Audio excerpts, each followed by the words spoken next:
I got a package in the mail. Came, I think it was Saturday it came. Wanted to do a little quick video about it. Got a pressure cooker here. Came in, it came.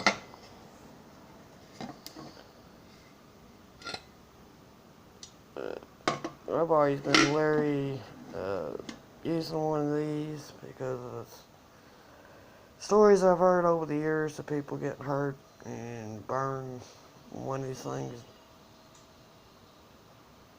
blew up on them. I probably bought one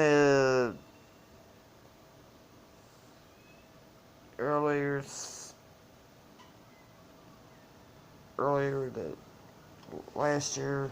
I think he got it. I think he got it back in the summer, and me and him got talking about them.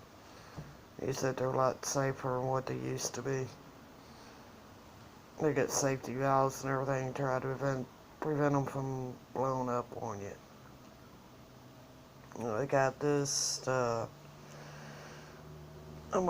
Bought this came Saturday, and I'll probably be you'll probably see me using it in cooking videos coming up. I'm hoping to start posting some more cooking videos pretty soon.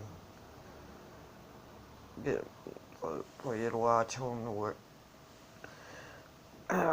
video. They have different recipes and stuff that you can use to cook with your food storage. This nice little pressure cooker I bought that came in well. I think it was Saturday it came. Titan, Sonny, hush. There ain't nobody out there.